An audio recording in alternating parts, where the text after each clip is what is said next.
rise for the Pledge of Allegiance, please.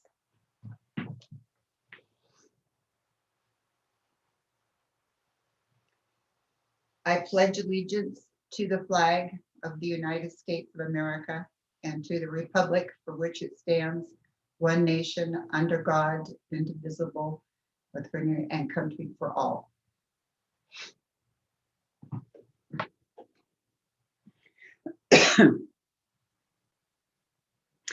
Chris, could you please take roll call?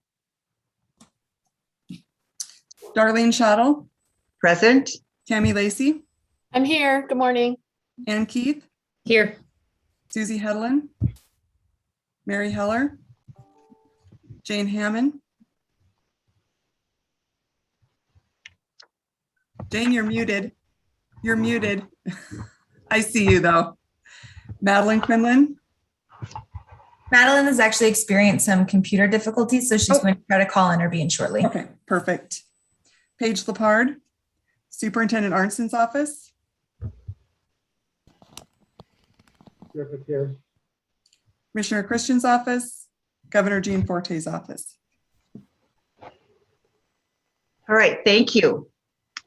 We are a public provider, and I'm going to read the statement of Sorry, one sec. I'm here, Chris. I don't think you said my name.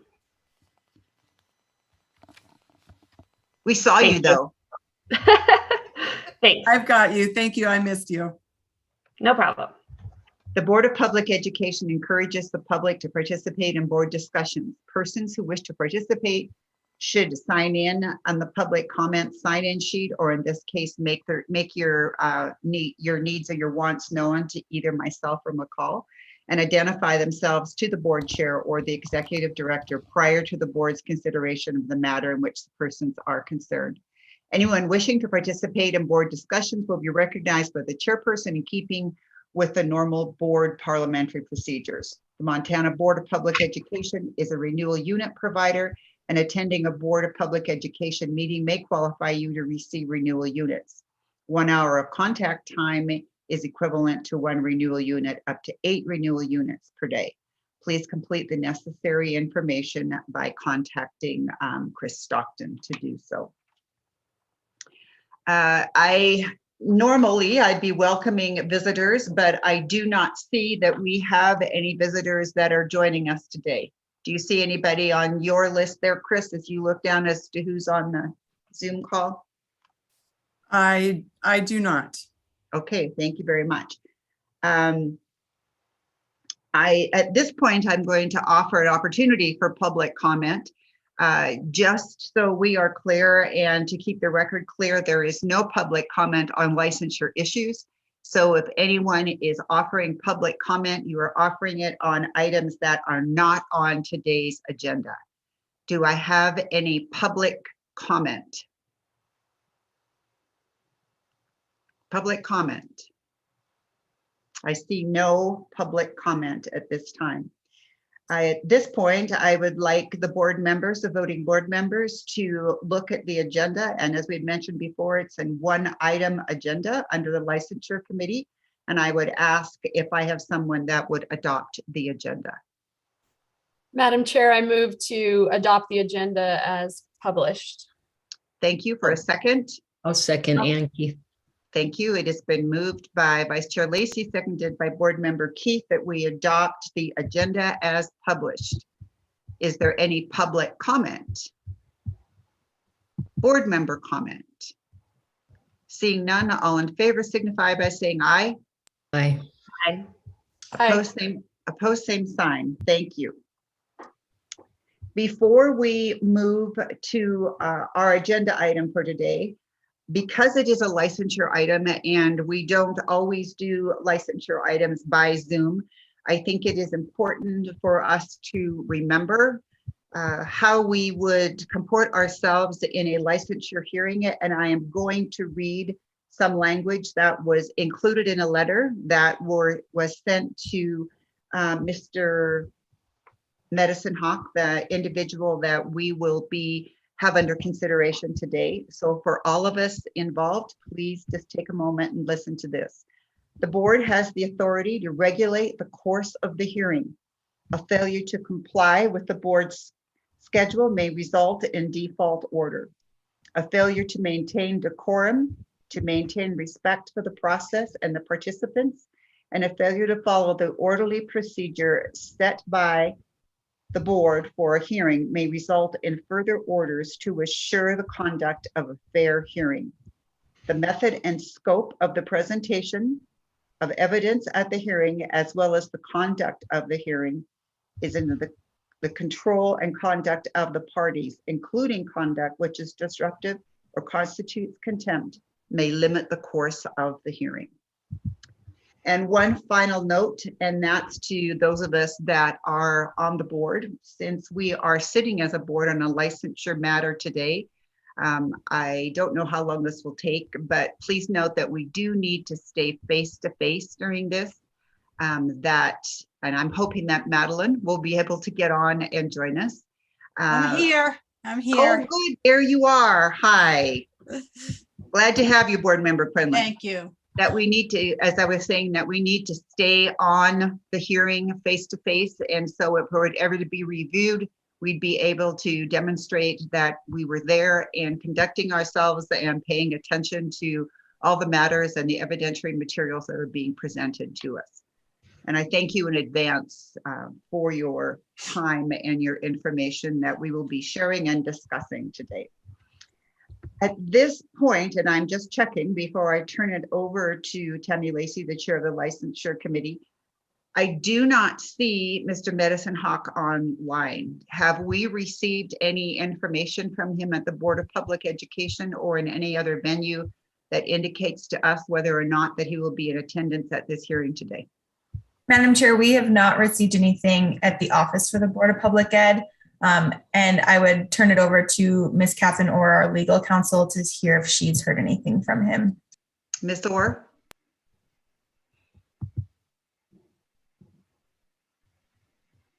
You're muted.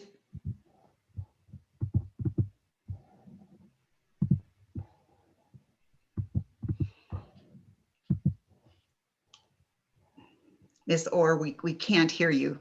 I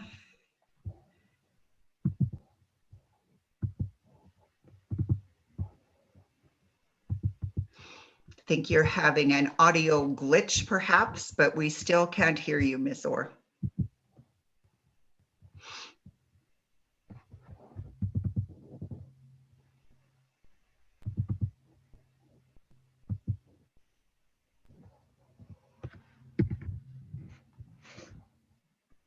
Just updating, still not able to hear you. Could you nod your head if you can hear me? Can you hear that I'm saying we can't hear? Okay, all right.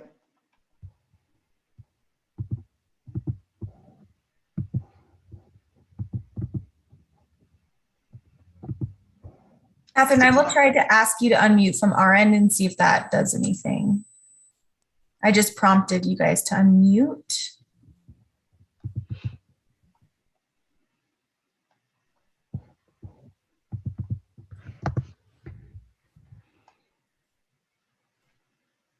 Still looks like her office is on mute.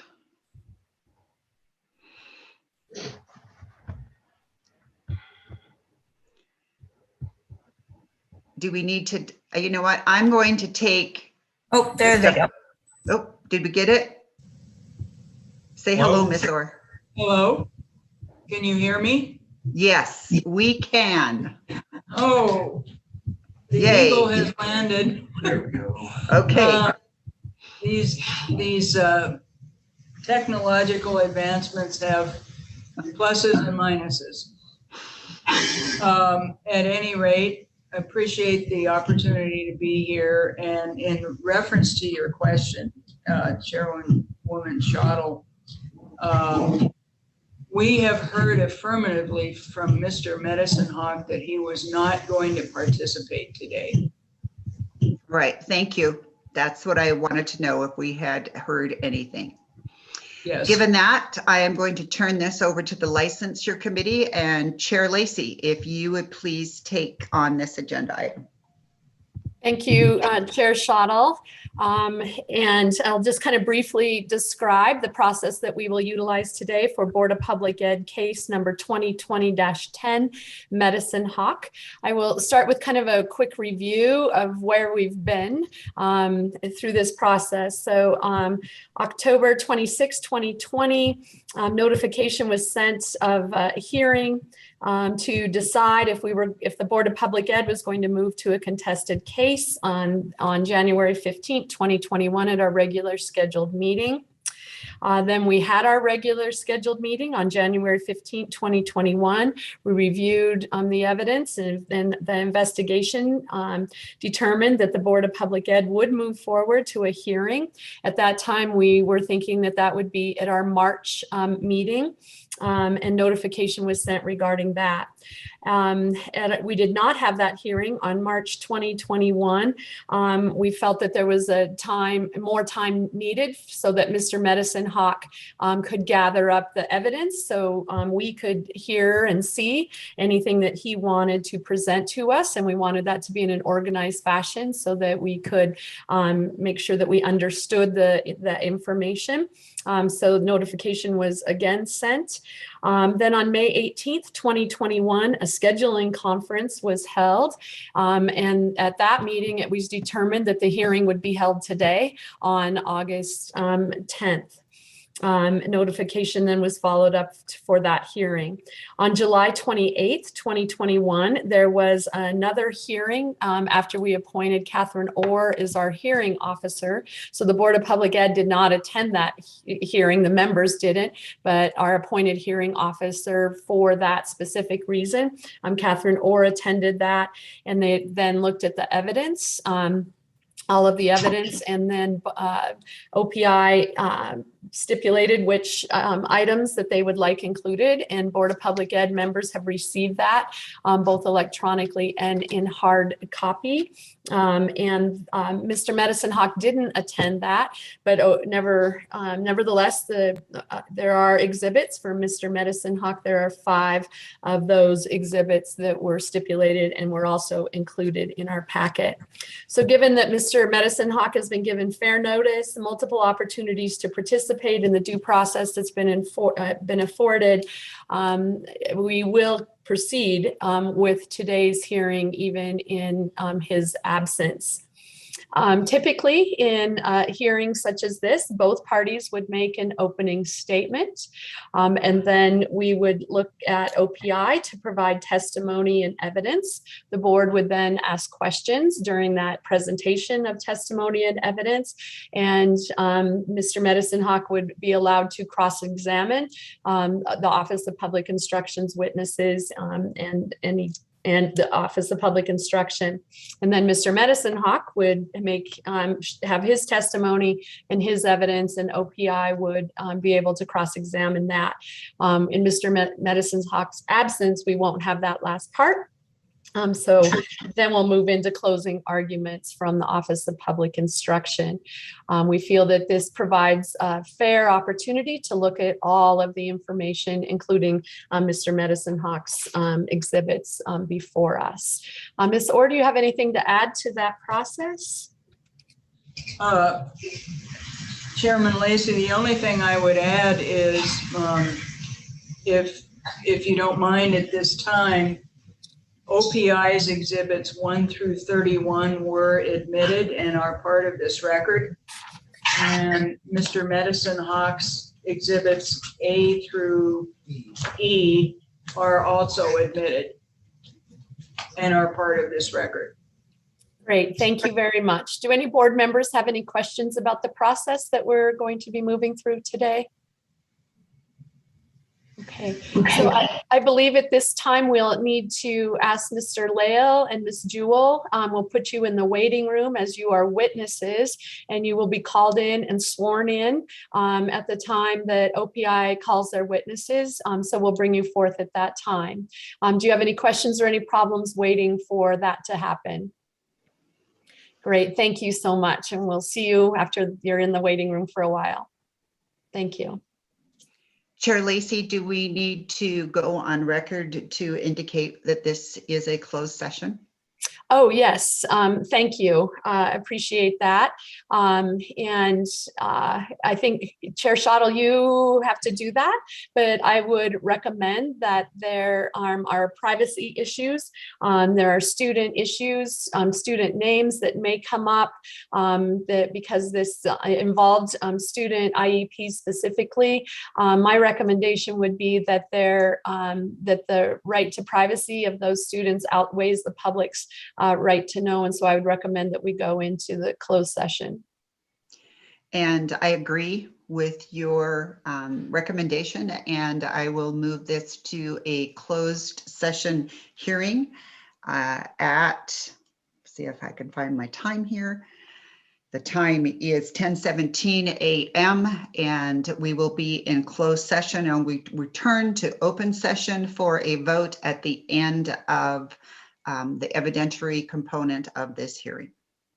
And I believe the open session was on YouTube. So Chris, do you need time to make that go away? Yeah, just a sec. I'm going to stop this recording and then I'll start recording again for the closed session. So we have separate files. So it'll take me just a second. Okay, give us a thumbs up when you're ready for that.